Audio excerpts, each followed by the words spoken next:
আমি আজ যে ঘটনাটা বলতে যাচ্ছি, বিশ্বাস করুন, এটা আমি বানিয়ে বলছি না। এই ঘটনার প্রতিটা মুহূর্ত আমি নিজের চোখে দেখেছি, অনুভব করেছি। আর আজও ঘুমোতে গেলে ওই রাতটা আমার মাথায় ফিরে আসে।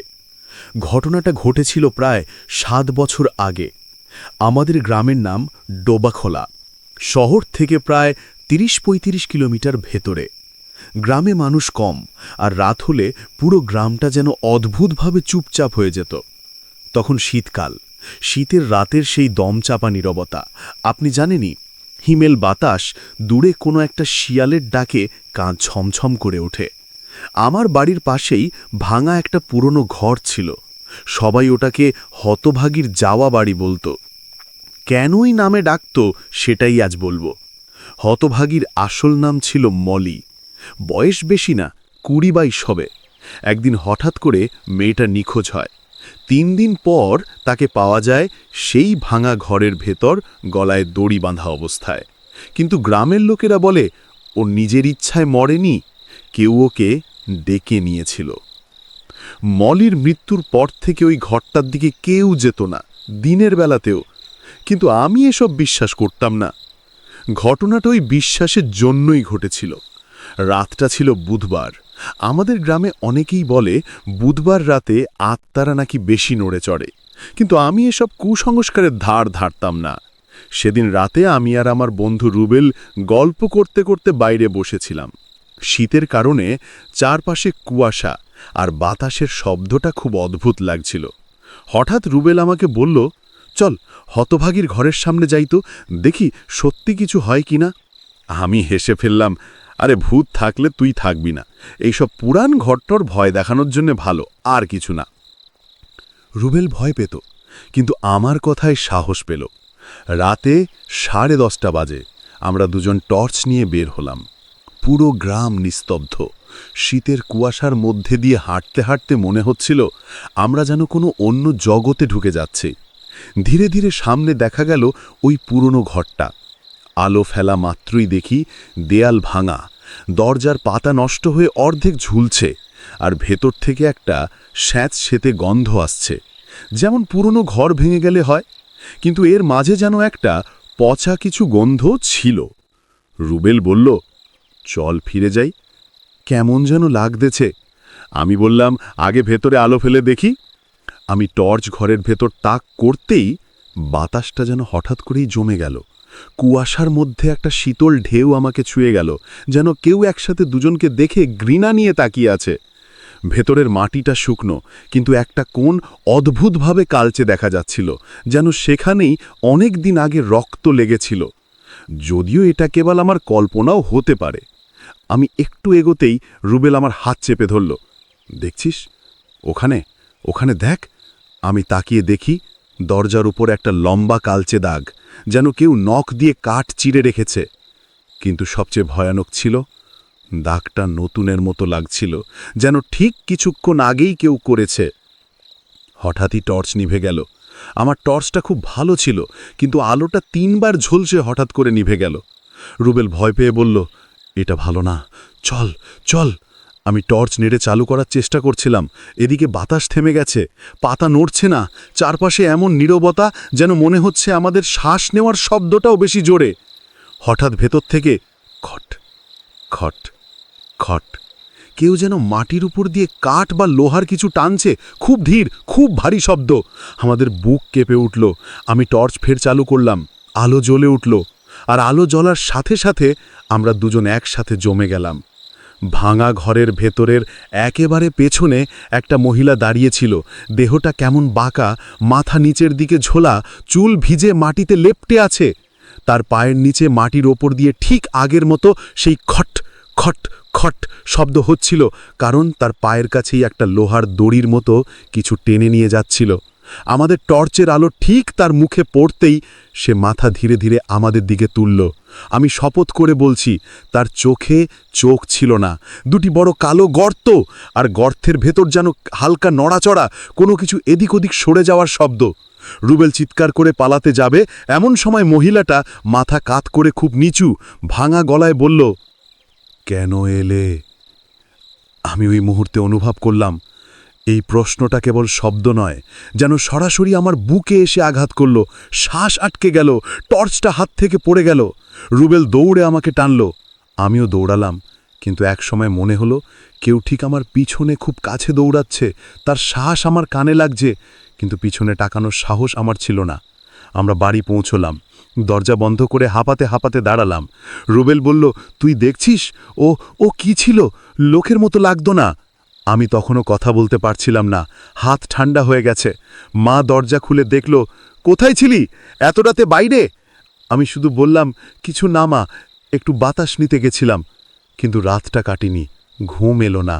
আমার মনে হচ্ছিল আমরা যখন দৌড়ে আসছিলাম মহিলাটা পিছন থেকে আমাদের দেখছিল, হয়তো এখনও দেখছে। শোবার ঘরে গিয়ে দরজা লাগালাম, বিছানায় বসে শ্বাস ঠিক করার চেষ্টা করছিলাম। ঠিক তখনই দরজার ওপারে নিচু সরে, ফিরে এসো, একবার, দুবার, ধীরে, ভাঙা গলায়। ঠিক সেই শব্দ, সেই মহিলারই কণ্ঠ আমার বুক ধরে গেল। আর তারপর দরজার নিচ দিয়ে ঠান্ডা বাতাস ঢুকল, কিন্তু বাতাসের সাথে একটা গন্ধ এলো, ভেজা চুলের মতো, সেই একই পচা মাটির গন্ধ। আমি আর থাকতে পারলাম না, চোখ বন্ধ করে কম্বলের নিচে ঢুকে পড়লাম। কিন্তু কম্বলের ভেতর কান পরিষ্কার শুনতে পেল কেউ দরজার ওপাশে হেঁটে বেড়াচ্ছে, ধীরে ধীরে, একবার ডানে একবার বামে, যেন সে খুঁজছে কখন আমি বেরোবো। আমি ঘুমাইনি, রাত পার হয়েছে, আর সকাল হলে দেখলাম দরজার নিচে মাটিতে 3টে লম্বা দাগ, ঠিক যেমন দাগ ছিল ওই ভাঙা ঘরের দেয়ালে। গত রাতটায় আমি একটা মুহূর্তের জন্য চোখ বন্ধ করতে পারিনি, কিন্তু সকাল হলে মনে হচ্ছিল হয়তো সবই কোনো দুঃস্বপ্ন ছিল। মানুষ ভয় পেলে মাঝে মাঝে এমনই ভাবে, কিন্তু দরজার নিচে 3টে লম্বা নখের দাগ, এটা কোনো দুঃস্বপ্ন না, এটা বাস্তব। আরও অদ্ভুত ব্যাপার হলো, সকালে আমি দরজা খুলে বাইরে যেতেই বুঝলাম দাগগুলো শুধু আমার দরজায় না, বারান্দার মাটিতে, সিঁড়ির ওপর, এমনকি উঠানের কাদামাটিতেও একই রকম 3টে টানা দাগ। মানুষের পায়ের চিহ্ন নেই, কিন্তু দাগগুলো সোজা, সরু, যেন কেউ মাটির ওপর আঙুল ঘষে ঘষে হেঁটেছে। সেদিন সকালেই রুবেল আমার বাড়িতে এসে হাজির, ওর চোখ লাল, মুখ শুকনো, ওই অবস্থায়ও স্পষ্ট। রুবেল ঢুকেই বলল, তুই তুই কাল রাতে কিছু শুনছিস? আমি একটু চমকে গেলাম। মানে? রুবেল ধীরে আমার দিকে তাকিয়ে বলল, আমি ঘুমোই নাই, আমার দরজার সামনেও কেউ হাঁটছিল। বুকের ভেতরটা মোচড় দিয়ে উঠল। যদি এটা আমাদের ভুল হতো তাহলে দুজনেরই দরজার বাইরে একই শব্দ, একই দাগ থাকার কথা। আমরা দুজনেই আরও নিশ্চিত হলাম সেই রাতের ভাঙা ঘরে যে ছিল সে আমাদের ফলো করেছে। গ্রামের গুজব আবার জাগতে শুরু করল। আমাদের গ্রামে এই ধরনের খবর ছড়িয়ে পড়তে বেশি সময় লাগে না। দুপুরের দিকে যখন আমি দোকানে যাই তখন দেখি 4-5 জন দাঁড়িয়ে ফিস ফিস করছে। তাদের কথার মানে দাঁড়ায় যে ফিরে এসেছে, ওই হতভাগী মলি ফিরে এসেছে। কেউ বলে 7 বছর পর এই সময় তো ফিরে আসার কথা। কেউ বলে ওর শরীরটা যেভাবে পাওয়া গেছিল সেটা মানুষ মারতে পারে, আত্মা নিজেই এসে মারে মানুষকে। এই কথা শুনে আমার বুক ঠান্ডা হয়ে গেল। আমি জিজ্ঞাসা করলাম, কেন? এই সময় মানে? একজন বয়স্ক লোক বলল, মলি মরেছিল শীতের রাতের মাঝামাঝি, আর প্রতি বছর ওর মৃত্যুর সপ্তাহে নাকি ওর আত্মা ঘোরাঘুরি করে, বিশেষ করে যেদিন তাকে পাওয়া গেছিল। আমি প্রশ্ন করলাম, তারপর? লোকটা তখন এমন একটা তাকালো যেন সে আমার চোখে ভয়টা খুঁজছে। তারপর আর কেউ ওই ভাঙা ঘরে যায় না, কারণ যারাই গেছে 1 সপ্তাহের মধ্যে কোনো না কোনোভাবে শাস্তি পেয়েছে। আমি আর রুবেল একে অন্যের দিকে তাকালাম। আমরা ওই ঘরে গেছিলাম, এটা ভাবতেই শরীর অবশ হয়ে যায়। রাতে চারপাশে যেন কেউ থাকে। সেই রাতটাও ভীষণ ভারী ছিল। শীতের কুয়াশা মোটা হয়ে এসে পুরো গ্রাম ঢেকে রেখেছে। আমি সন্ধ্যায় দরজা জানালা ভালো করে আটকে দিয়েছি, বাড়ির সব বাতি জ্বালিয়ে রেখেছি। কিন্তু রাত যত এগোচ্ছিল একটা অদ্ভুত অনুভূতি বাড়ছিল। মনে হচ্ছিল আমার ঘরের চারপাশে কেউ হাঁটছে। আমার বাড়ির পাশে একটা পুরনো কাঠের বেড়া আছে, সেখানে বাতাস লাগলে ডিং ডিং শব্দ হয়। তবে সেদিন রাতে বাতাস ছিল না, তবু ডিং, তারপর 1 সেকেন্ড পর ডিং, যেন কেউ হাত বুলিয়ে যাচ্ছে। থার্মাল ফ্লাস্ক থেকে পানি খেতে গিয়ে হাত কাঁপছিল। আমি ভাবছিলাম, এবার যদি আবার সেই ভাঙা গলার শব্দ শুনি। ঘড়িতে রাত 2:30 বাজল। আমি তখনও চোখ বন্ধ করতে পারছি না। শুয়ে শুয়ে চাদর টেনে রেখেছি। হঠাৎ বাড়ির পেছন থেকে আবার সেই পরিচিত শব্দ, খট খট খট, যেন ভারী কিছু মাটির ওপর টেনে নিয়ে যাওয়া হচ্ছে। আমার শরীর জমে গেল। ধীরে ধীরে শব্দটা বেড়ার পাশ থেকে সরে সরে ঠিক আমার জানলার নিচে এসে থামল। আমি নিঃশ্বাস বন্ধ করে বিছানায় শুয়ে আছি। ঠিক তখনই জানলার নিচ থেকে কেউ ফিসফিস করে বলল, দরজা খোলো। এবার আর ভুল হবার কোনো সুযোগ না। ও আমাদের পিছু নিয়েছে। জানলায় ছায়া। আমি ধীরে জানলার দিকে মুখ ঘোরালাম। আমার ঘরে একটা ছোট নাইট লাইট জ্বলছিল। তার মৃদু আলোয় জানলার কাছে কিছু দেখা গেল। দুটো আঙুল ধীরে ধীরে ওপরে উঠে আসছে, যেন কাঁচের ওপর নখ বুলিয়ে কেউ উঠার চেষ্টা করছে। আমি স্পষ্ট দেখতে পাচ্ছিলাম নখ দুটো কালচে, লম্বা, মনে হচ্ছিল একটু পরেই পুরো হাতটা কাঁচের ওপর উঠে আসবে। ঠিক তখনই আমার ফোন কেঁপে উঠল।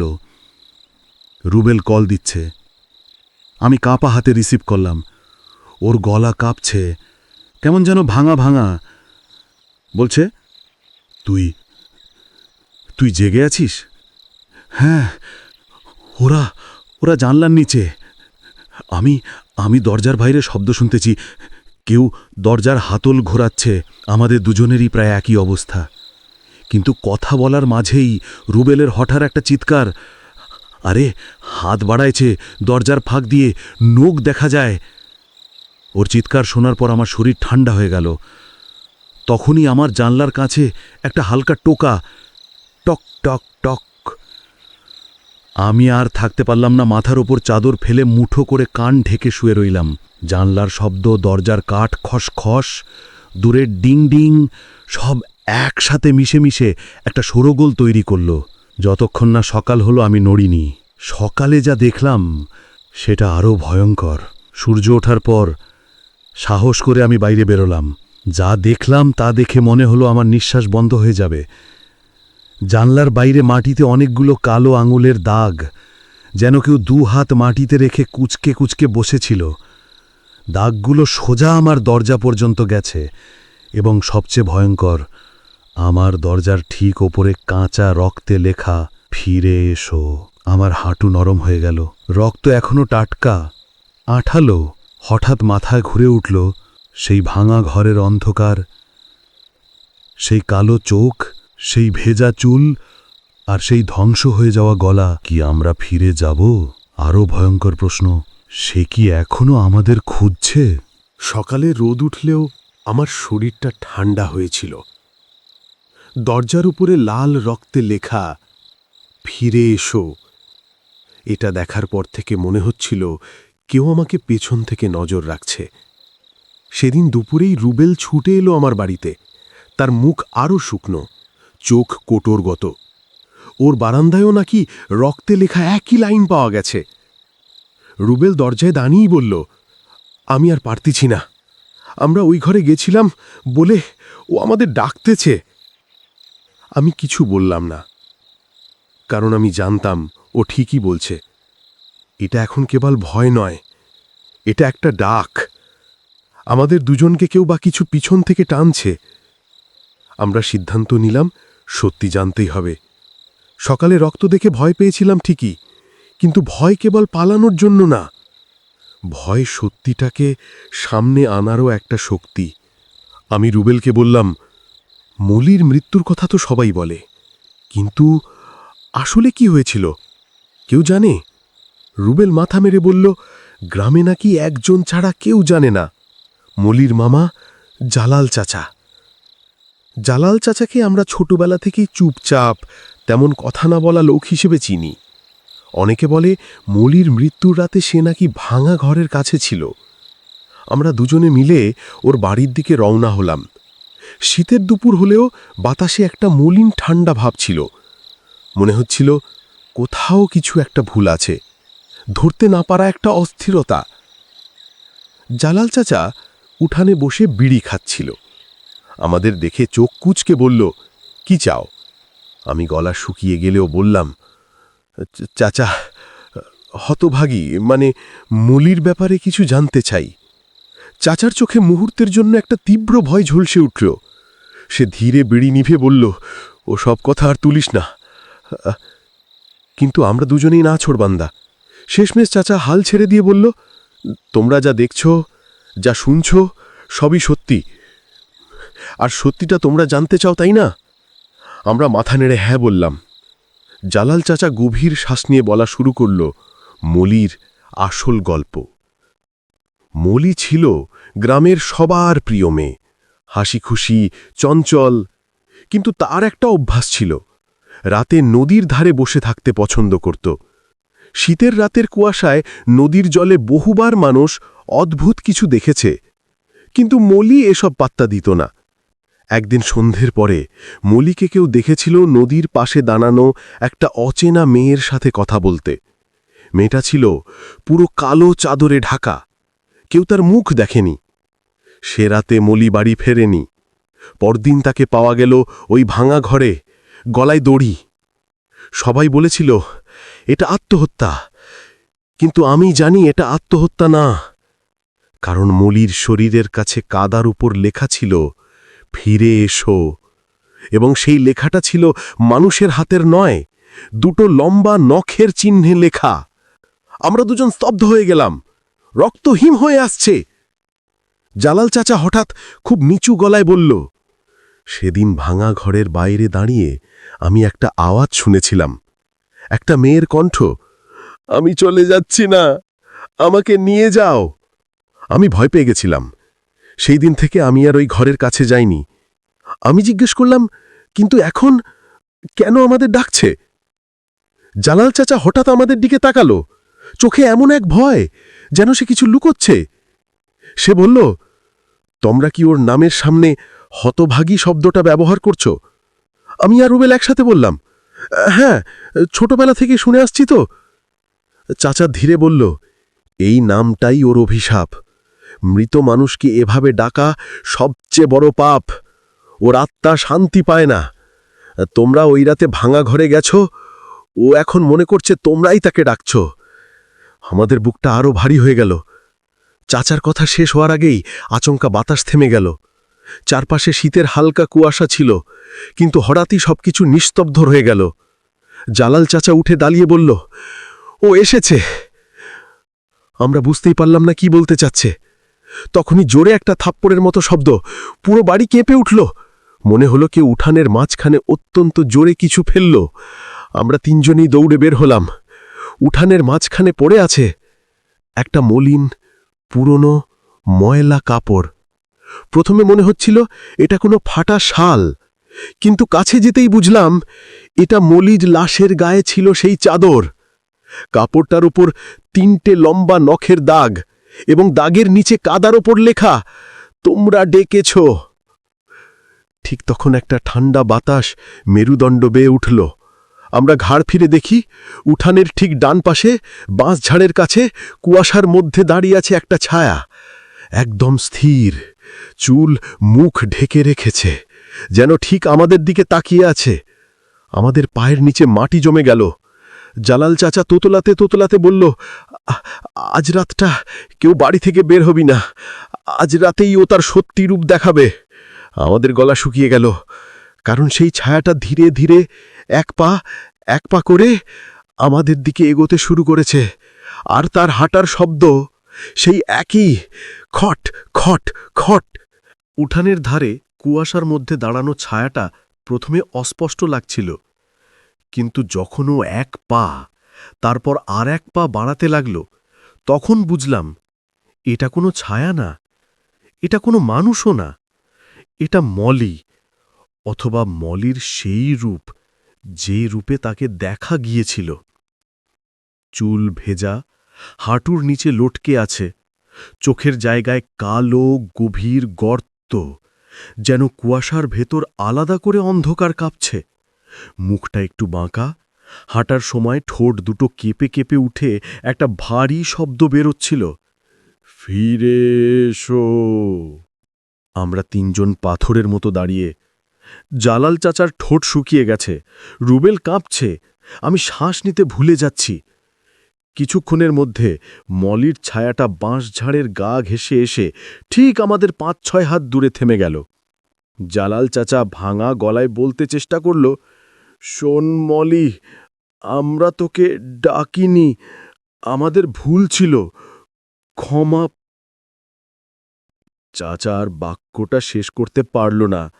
মলি এমন জোরে চিৎকার করল যে আমার কানের পর্দা ঝনঝন করে উঠল। ছিন্না করছিস? কুয়াশা ছিঁড়ে যেন পুরো উঠোন কেঁপে উঠল। মাটির নিচে ঘস ঘস কারো চলাফেরা। মলির চিৎকারের পর হঠাৎ চারপাশের বাতাস বদলে গেল।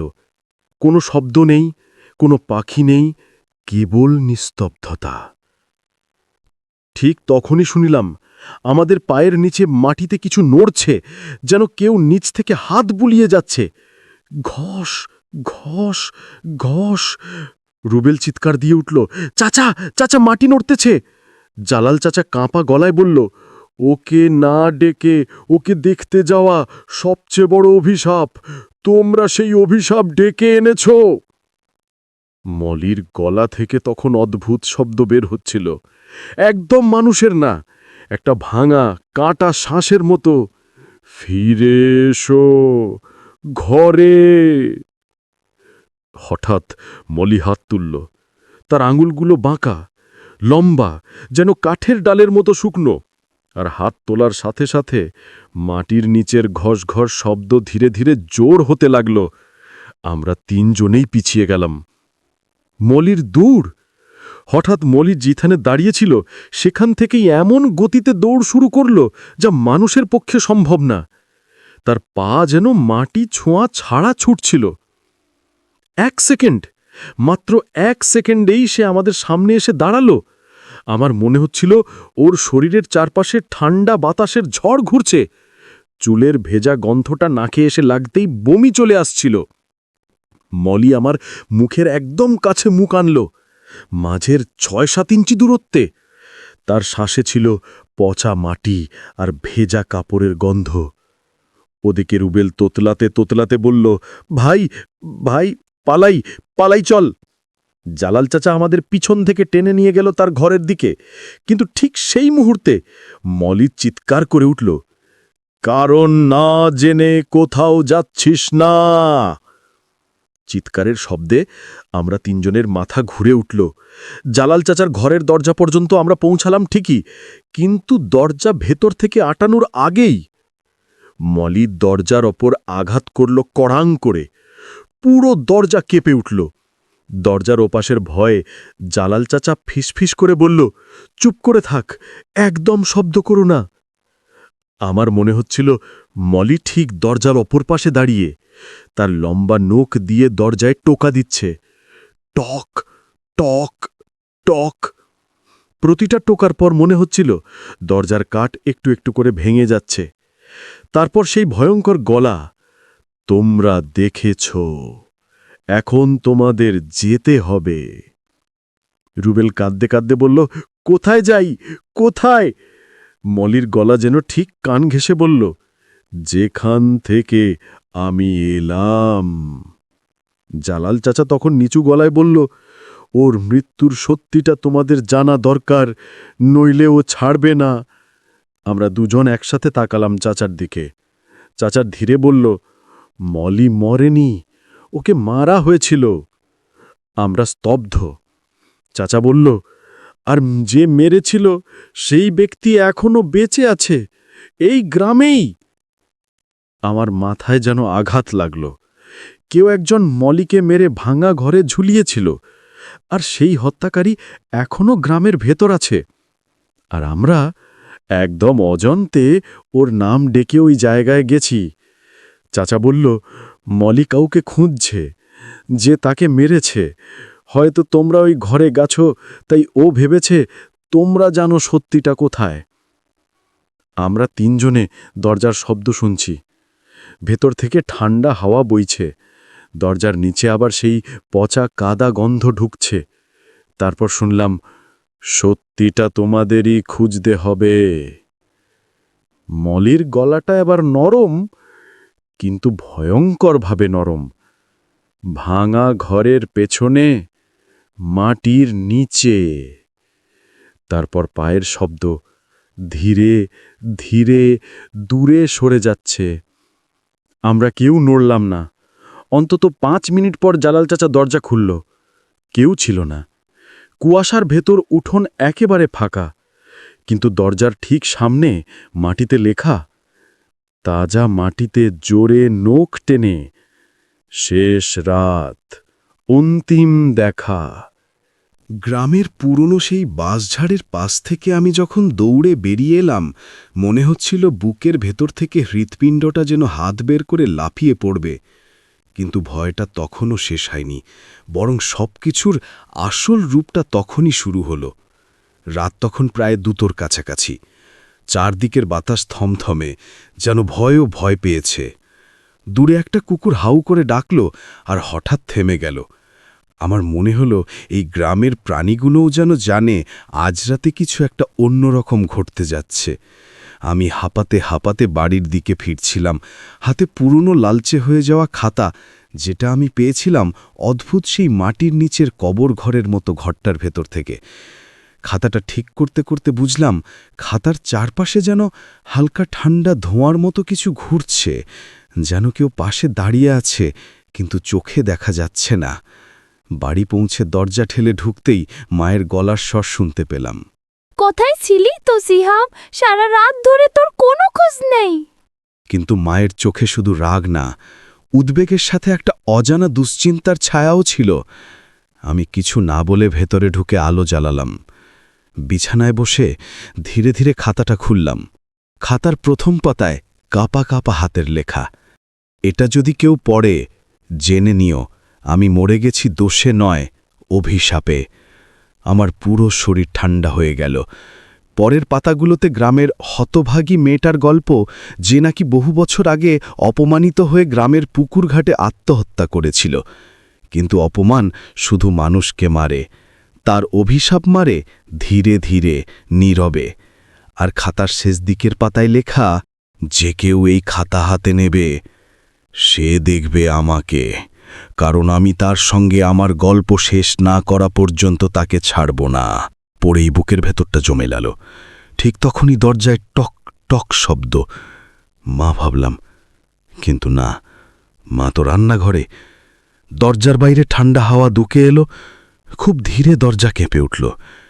আমি রুম থেকে বেরিয়ে ঘরের বারান্দার সামনে দাঁড়ালাম। পুরো উঠোনটা অন্ধকার।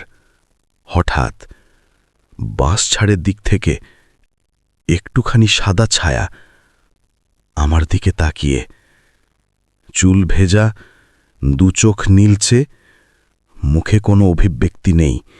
আমি চিৎকার করার চেষ্টা করলাম, কিন্তু গলা থেকে শব্দ বের হলো না।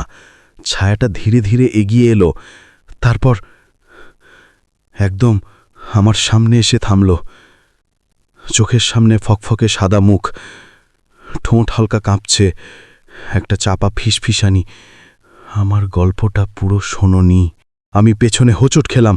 ততক্ষণে পুরো ঘর যেন বরফ হয়ে গেছে। খাতাটায় চোখ পড়লে দেখলাম শেষ পাতাটা ফাঁকা।